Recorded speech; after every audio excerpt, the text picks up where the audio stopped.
Hey guys, it's Brendan here, and today I'll be talking about foreign aid.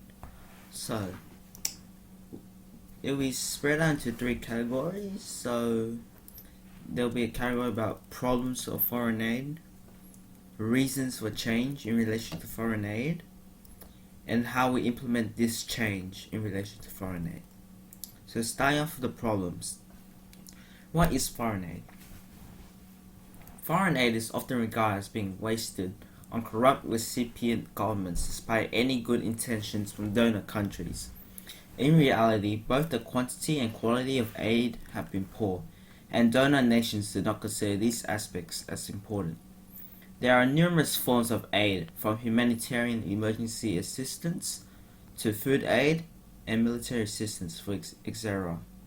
Development aid has long been recognized as crucial to help poor developing nations grow out of poverty. In 1970, the world's richest countries agreed to give 0.7% of their GNI, gross national income, as official international development aid annually. Since that time, despite billions given each year, rich nations have rarely met their actual promised targets.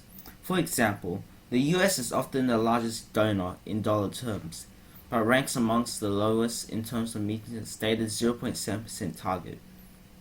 So, what are the reasons for change? Foreign aid has often come with a price of its own for developing nations. Aid is often wasted on conditions that the recipient must use overpriced goods and services from donor countries. Most aid does not actually go to the poorest, who need it the most. Aid amounts are dwarfed by rich country protectionism that denies market access for poor country products, while rich nations use aid as a lever to open poor country markets to their products. So, how do we implement this change to foreign aid problems? Well, evidence on aid and growth calls for much greater selectivity in allocating bilateral and multilateral aid.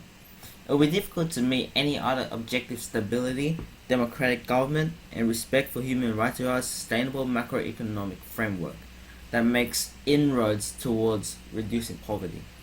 Available resources must be used more effectively to assist countries willing to follow economic policies. A drastic curtailment of overall aid resources is undesirable. In many cases, the promise of future assistance helps forge a consensus on policy reform. It is important for donor countries to reward poor performers when they adopt appropriate policies. Those rewards should include not only financial flows but also debt forgiveness, open markets for trade, and private capital inflows.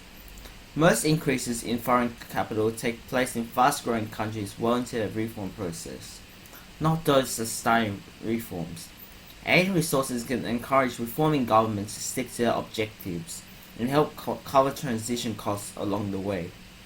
A strategy of aid selectivity will entail its own short-term costs for donors. Cutting off poor performance is likely to result in some defaults on debt payments, while cutting off aid may result in the formation of a reform-minded consensus in some countries. In others, it may exacerbate social tensions beyond the crisis point, which may enforce humanitarian intervention. What that means that war may occur, which is not what we want. Thank you for listening, and goodbye.